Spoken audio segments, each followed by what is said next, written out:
Mesdames, Messieurs, bonjour. Très heureux de vous retrouver ici en direct du Salon de l'Agriculture. Alors cela s'est passé ce matin à 11 h dans les allées de ce salon. Il y a eu un clash entre un agriculteur et Emmanuel Macron. On a la chance d'avoir cet agriculteur qui est venu ici sur TV Agri, donc expliquer un peu ce qu'il s'est passé. Il s'agit d'Alexandre Ruesch. Bonjour et merci d'être là. Bonjour. Bonjour. Mais juste avant, on va écouter l'extrait, la vidéo. Le glyphosate, il n'y a aucun rapport qui dit que c'est innocent. Il y en a qui disent que c'est très dangereux, d'autres moyennement dangereux. Moi, j'aurai à répondre de ce que je fais, demain, après-demain. Hein? Dans le passé, on a dit l'amiante, c'était pas dangereux. Et après, les dirigeants qui l'ont laissé passer, ils ont eu à répondre. Moi, les ouvriers agricoles, les consommateurs, qui demain diront « Vous aviez le glyphosate, vous le saviez, vous n'avez rien fait », ils me regarderont les yeux dans les yeux. Ils iront pas vous chercher. Non, mais d'accord. Mais vous me dites, nous, on est calme. Non, mais moi, attendez, vous êtes calme? Oui, je suis calme, moi. Je vous m'adresse poliment. Non, vous m'avez sifflé dans le dos depuis tout à l'heure. Merci pour les leçons. Non, vous m'avez sifflé dans le dos depuis tout à l'heure. Donc, monsieur, je suis content. Non, attendez, je suis content qu'on siffle dans le dos. Donc, le calme, c'est pas vous qui le donnez. 2, vous me donnez des leçons. On est chez nous ici, monsieur. On est chez nous tous. Voilà. Ça s'appelle la France, c'est une république.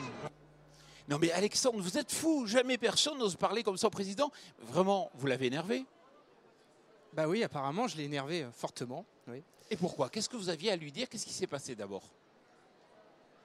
Nous, le message était très clair, hein. C'était d'exprimer nos inquiétudes, nos questionnements sur tous les sujets agricoles qui nous touchent sur nos exploitations, tout simplement. Et il est vrai que la mayonnaise a pris il y a le 21 février. Avec les 1000 agriculteurs qui sont venus à Paris à l'Élysée. Voilà, quand j'ai pu écouter son discours au moment de son allocution à l'Élysée, j'ai été choqué, profondément choqué de son attitude envers tous ces jeunes. Et pourquoi? Donneur de leçons, d'un ton arrogant qui m'a vraiment, moi, profondément chagriné pour tous ces jeunes qui ont fait le déplacement. Ouais. Donc, vous avez eu envie de lui montrer que vous n'étiez pas d'accord et c'était pour ça que vous avez sifflé? Oui, clairement. M. Macron a fait une opération de communication le 21 avec tous ces jeunes à l'Élysée. Il fallait, pour déminer probablement son déroulé au Salon de l'Agriculture.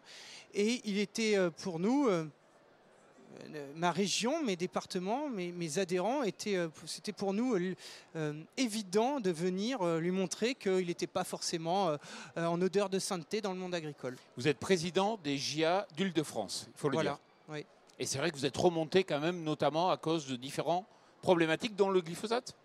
Oui, le glyphosate, c'est une part des problématiques, mais qui reflète vraiment les problèmes, l'ambiguïté qu'a le gouvernement sur ses positions.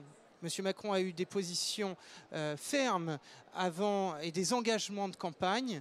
Aujourd'hui, on a le sentiment qu'elles ne sont pas tenues, que ces engagements ne sont pas tenus. Donc on était là pour lui rappeler.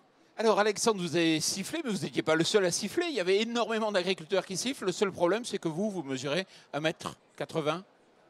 90, voilà. 90, donc vous dépassez et oui. Il est revenu vers vous. Oui, on a pu se regarder et rentrer en contact, voilà. Oui. Un peu violemment quand même. Pour l'entrée, mais après on a pu communiquer. C'est-à-dire que tout ce qui buzz aujourd'hui sur les télés, c'est qu'une partie de l'entretien? Oui, on a pu échanger, je crois, quasiment une dizaine de minutes. Donc là, il y a peut-être une minute qui passe à la télé. Et vous, il vous a convaincu au final? Parce qu'il a un pouvoir de conviction qui est très fort quand même. Oui, dans son discours, mais dans les actes, ça ne convainc pas. Et beaucoup d'inquiétudes sur notre avenir agricole. Et c'est... cette position qui d'un coup va évoluer très rapidement à l'inverse de la position prise initialement. Donc un coup c'est blanc, le coup d'après c'est noir et c'est ça sur le foncier, sur l'environnement, sur la compétitivité de nos fermes, sur les charges sociales, sur peut-être l'évolution de notre régime d'affiliation sociale, tout ça. Donc ça ferait que c'est très pesant et on n'a pas de visibilité à moyen terme aujourd'hui avec cette politique. Pas de visibilité, vous êtes un chef d'entreprise, c'est normal que vous ayez de la visibilité, vous investissez des sommes qui sont importantes. Quelque part, je sens aussi que vous reprochez un double discours. Oui, clairement, le double discours, des positions qui évoluent un peu au gré du vent, quoi, malheureusement. C'est mon sentiment. Oui. Mais vous n'avez pas l'impression qu'il est très fort quand même, Emmanuel Macron? Parce que là, il va visiter aujourd'hui le salon, tout va bien se passer. Il a fait venir 1000 agriculteurs, tout s'est bien passé. hormis vous. Mais en fait, tout va bien se passer, j'en suis pas certain. Vous avez pu le voir ce matin. On n'était pas les seuls à aller au contact, à aller vers lui. On s'est bien rendu compte qu'il maîtrise énormément sa communication.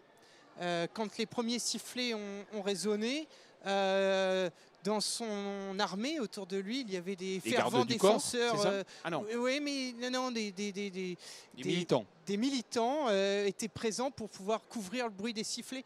Donc voilà, c'est une maîtrise quasi totale, mais comme quoi pas totale pour son message qu'il veut passer au monde agricole. Ouais, vous trouvez qu'il y a pas assez de naturel, peut-être comme avait Jacques Chirac? Pour moi, il y a beaucoup de calculs, oui, dans tout ça. Et ça, vous dites stop. Moi, ça m'agace. Ouais.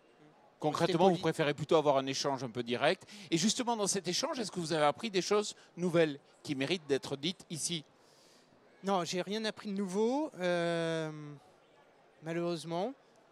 On verra s'il va réussir à traduire ça dans sa politique, ce que je souhaite. Mais aujourd'hui, rien n'est gagné. Bon. Merci beaucoup en tout cas d'être venu ici donc sur ce plateau TV Agri nous décrypter un peu cet échange qui est un clash mais qui aussi dénote quand même, décrypte peut-être un ras-le-bol dans la relation entre certains jeunes agriculteurs et le gouvernement. Merci beaucoup Alexandre. Merci et puis merci à vous.